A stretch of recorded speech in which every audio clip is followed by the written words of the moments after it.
물어보겠습니다. 초등 2부한테 물어보겠습니다. 원래는 예수님이 이 땅에 오신 지 몇 년째 되는 해인지 아는 사람? 자, 초등 3부 중에서도 아는 사람? 몇 년째 되는지 아는? 자, 다 같이 시작. 이런 똑똑이들, 이런 사람 모르는 게 있어. 왜 2024년인지 모르는 사람이 있는 거야. 어른들 중에서도 왜 2024년인지 모르는 사람이 있어요. 2024년은 예수님이 탄생하신 해로부터 2024년 됐다, 이런 뜻이란 말이에요. 그런데 여러분, 2024년 전에 예수님께서 이 땅에 오셨을 때에는 많은 사람들이 성경에 나타나고 있는데, 예수님은 인간을 구원하기 위해서 한 사람이라도 지옥 갈 영혼들을 구원하기 위해서 이 땅에 오셨고, 악한 운수 마귀는 한 사람이라도 지옥으로 데리고 가려고 이렇게 애를 쓰고, 이 세상은 이런 영적인 전쟁이 일어나고 있는 전쟁터와 같습니다.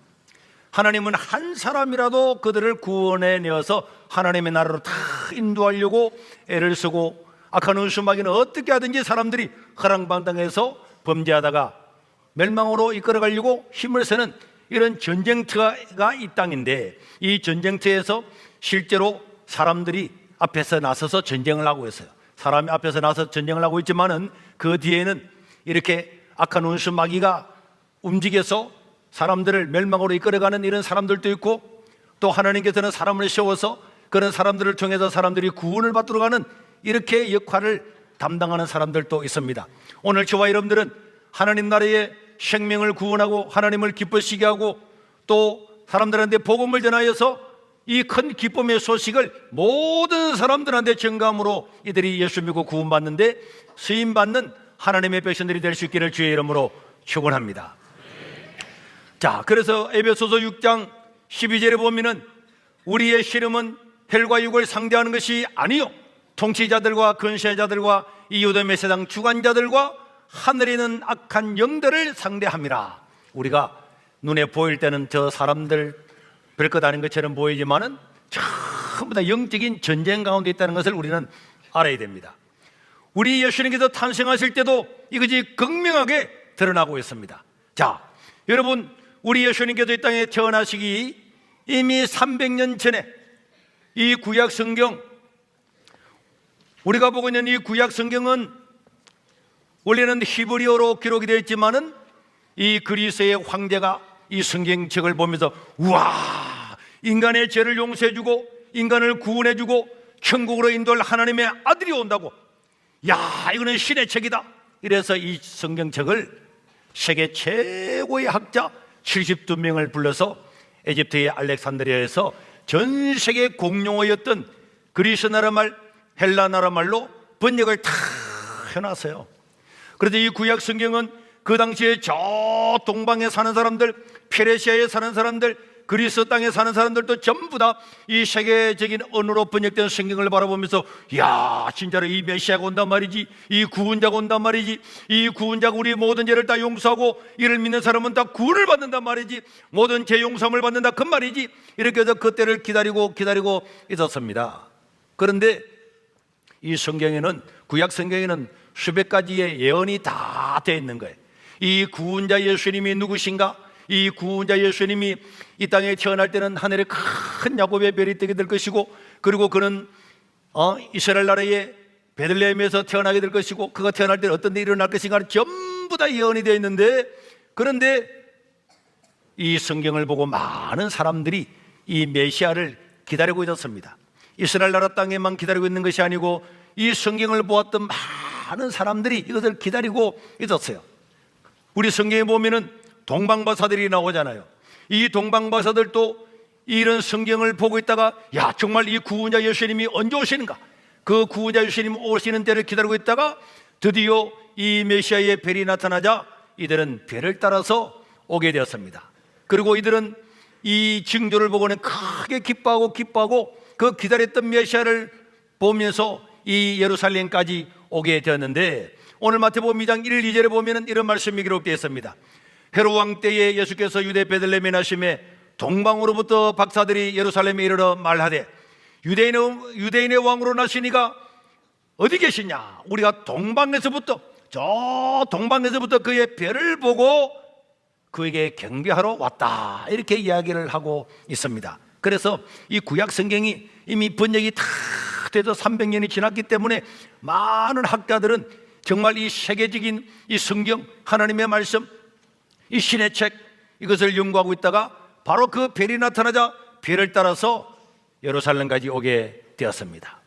동방박사 세 사람 귀한 예물 가지고 산을 넘고 물을 건너 뭘 따라서?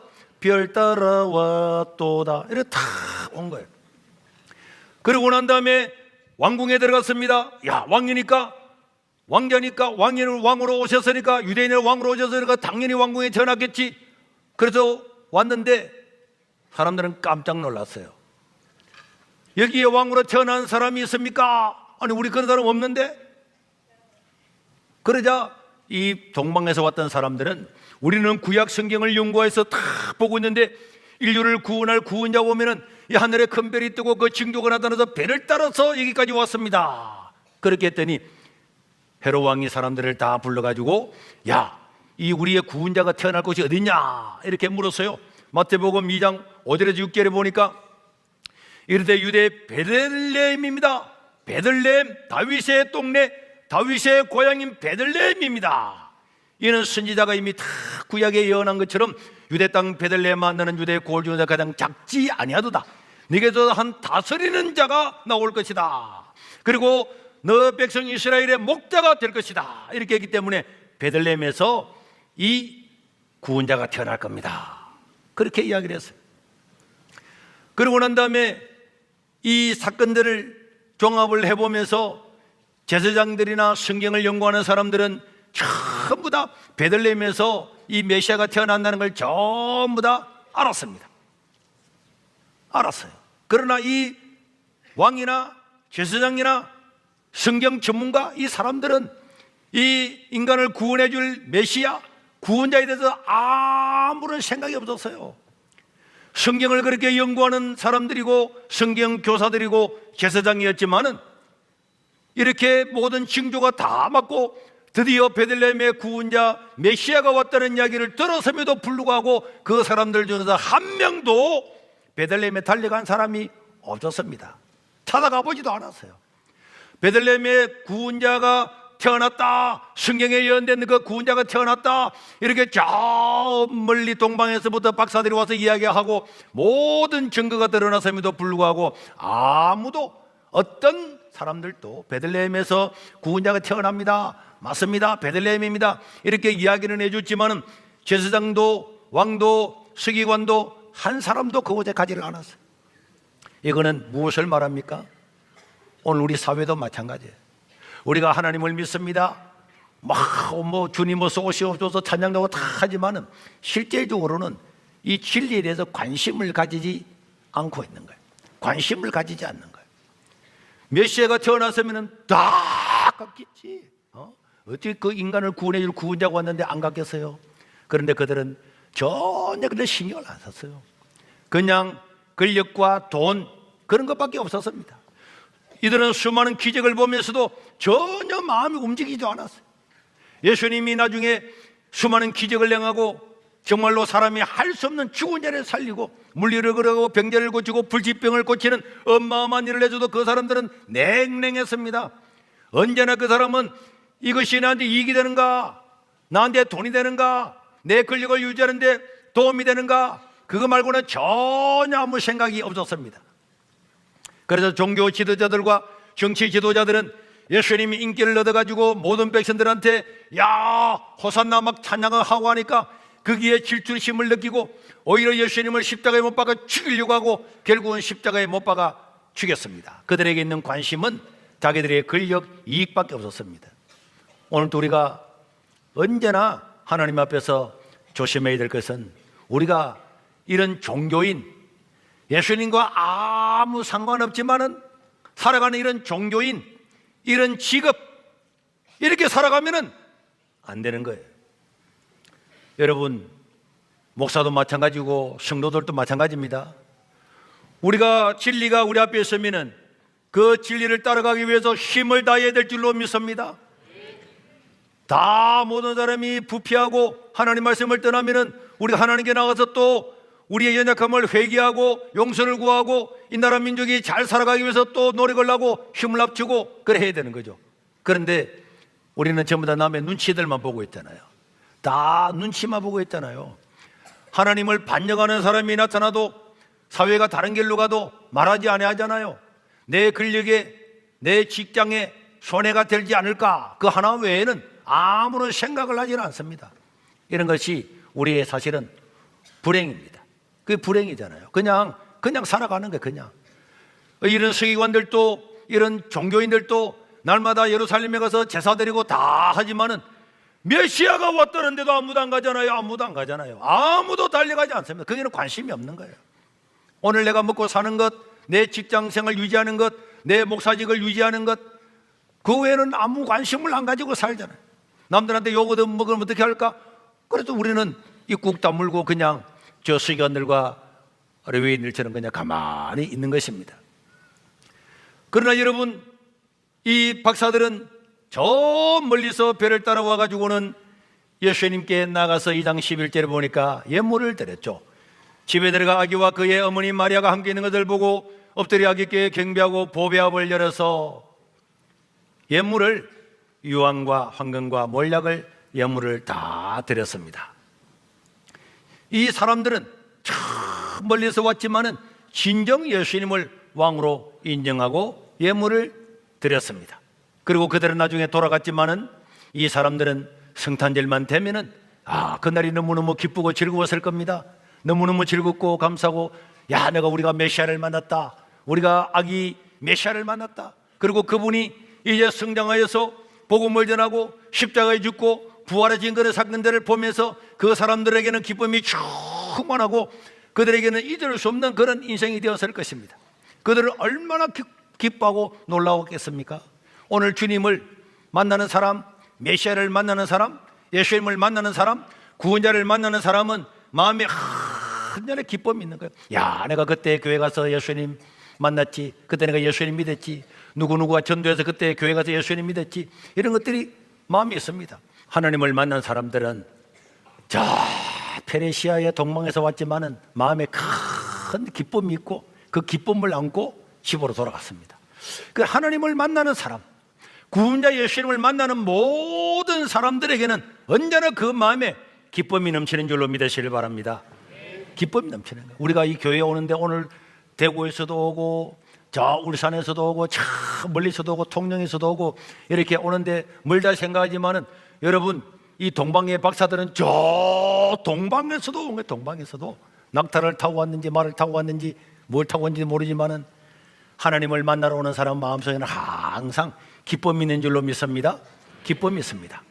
그래서 이 사람들은 자기들이 가지고 있는 최고의 좋은 예물, 황금과 유황과 몰약을 그 아기 예수님께 다 드리고는 집으로 돌아가게 되었습니다.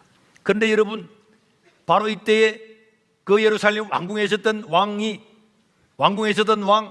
초등 2부, 초등 3부, 왕궁에 있었던 왕 이름이 누군지 아는 사람?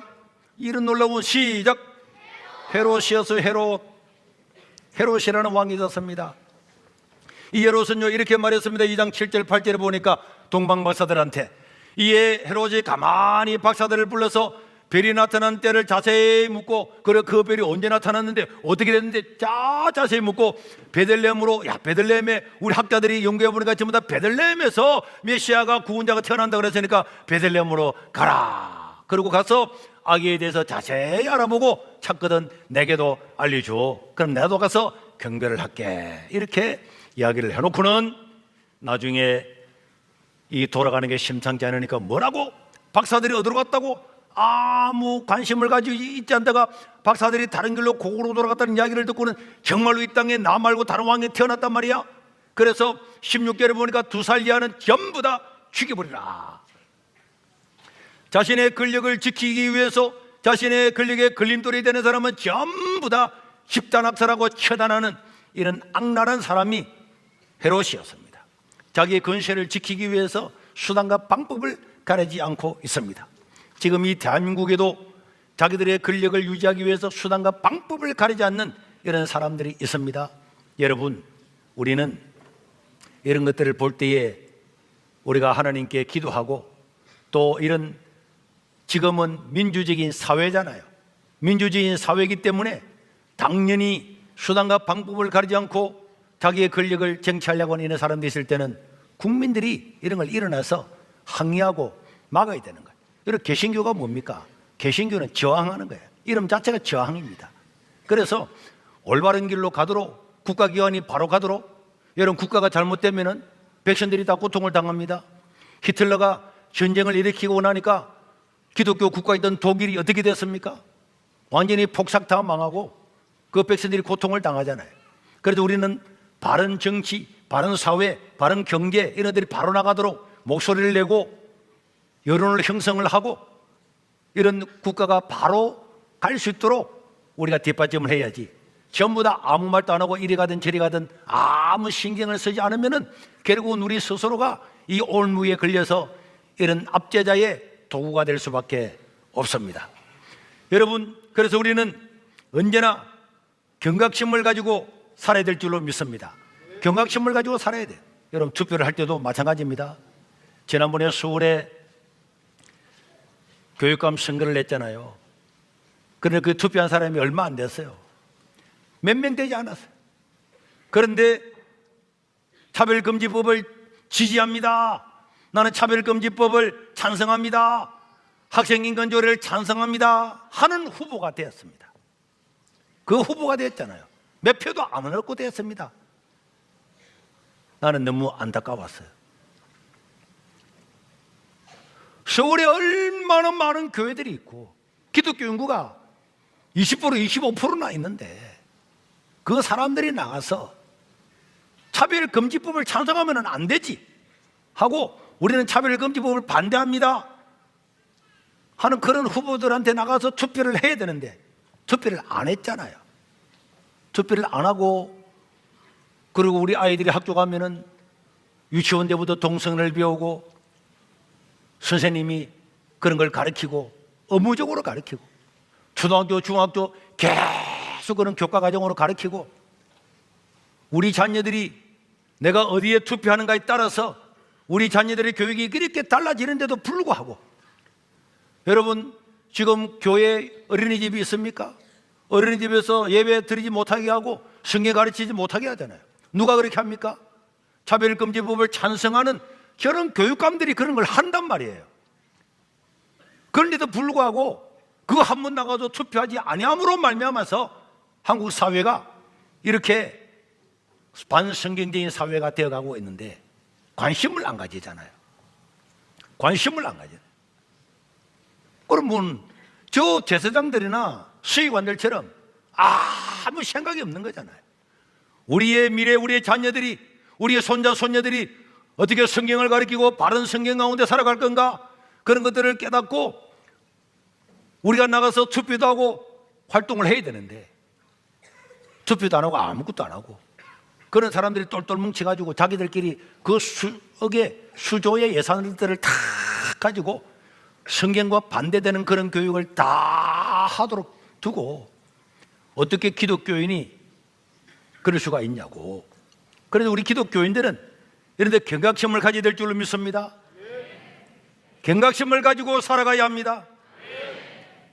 경각심을 가지고 살아가야 합니다.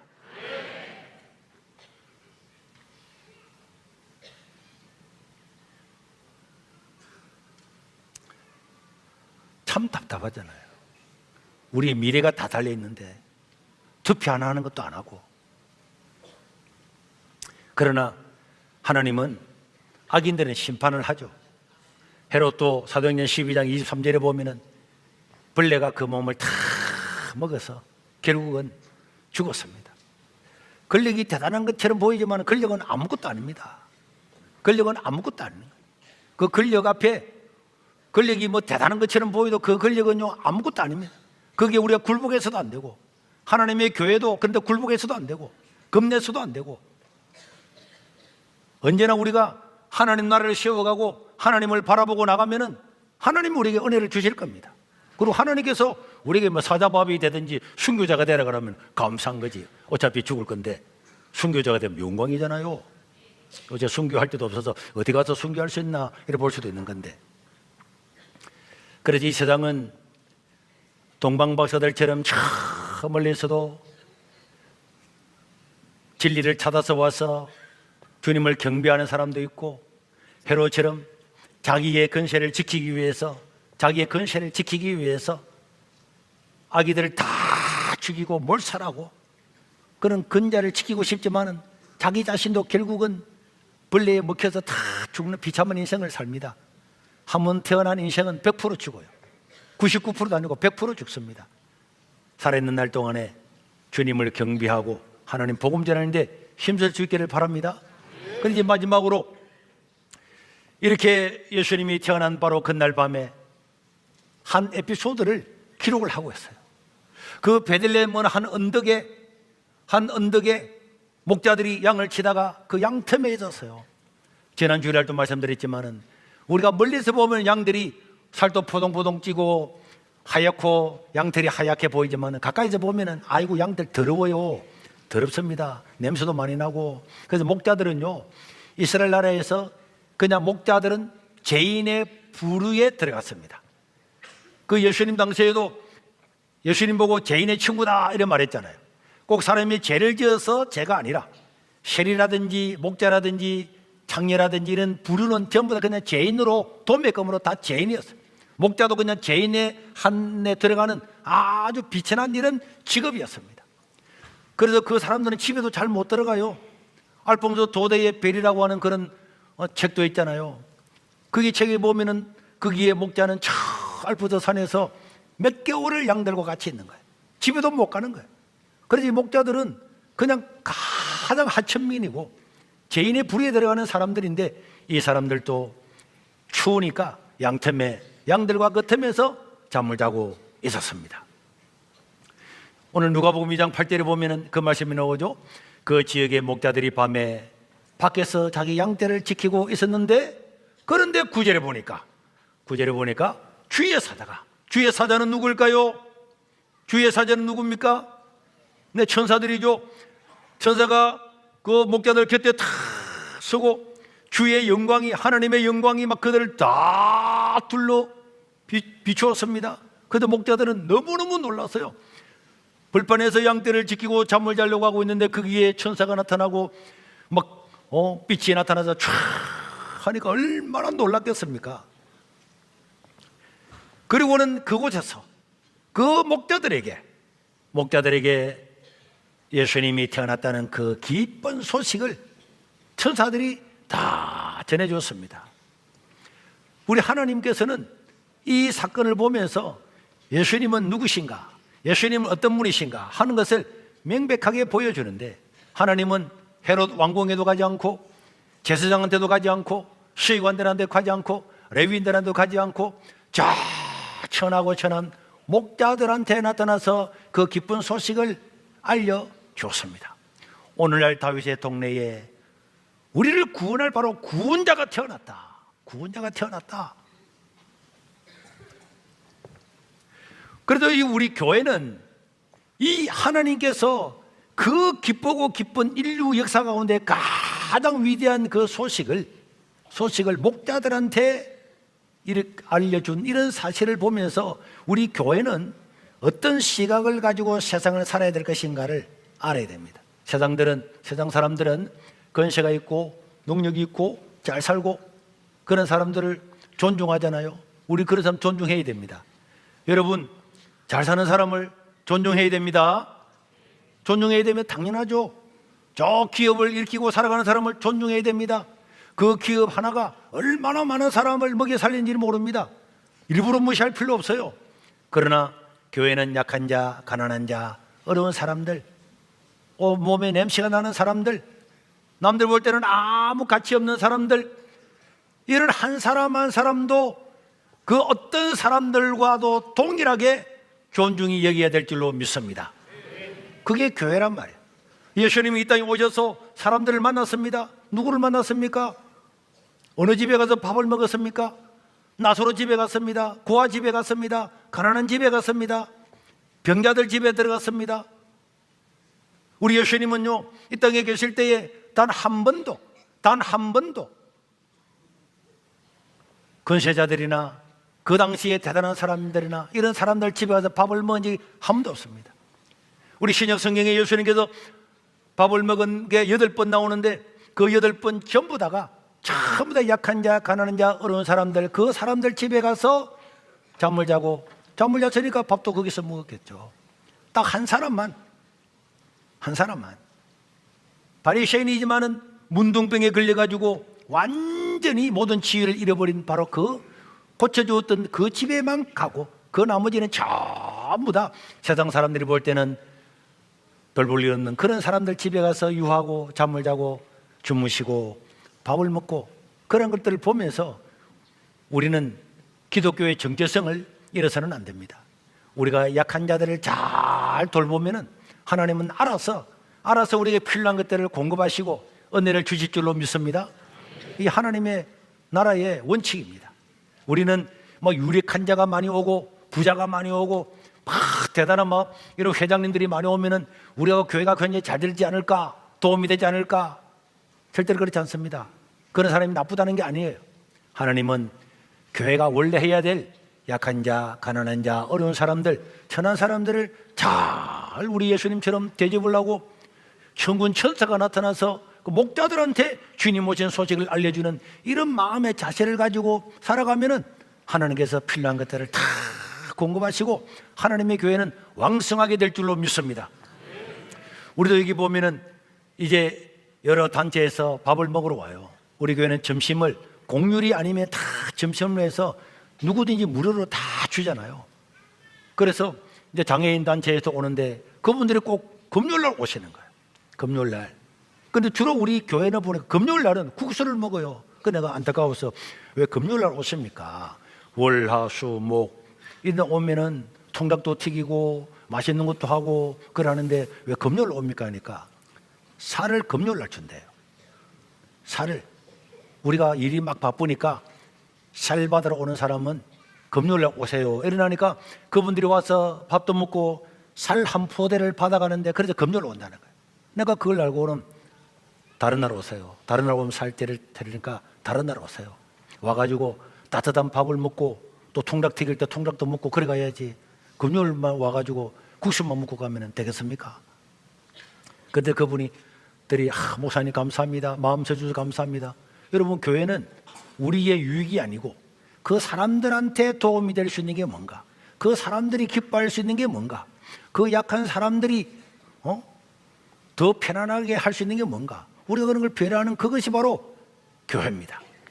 여러분, 오늘 저와 여러분들도 저 페르시아에서, 저 동방에서 배를 따라 그 메시아, 인류를 구원할 그 구원자가 오시는 그 징조를 보고 그 멀리에서 예물을 가지고 찾아왔던 박사들처럼 우리는 이런 마음을 가지고 오늘 여기도 참여해야 되는 거예요.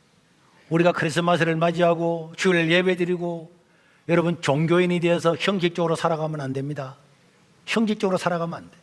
헤롯이나 제사장들이나 서기관들은 예수님이 태어났다는 사실을 명백히 알고도 아무도 안 갔잖아요. 그 아기한테 가서 뭐 하려고? 경배하지도 않았습니다. 관심이 없었어요. 저는 제가 목사로서도 그런 거 회개를 합니다.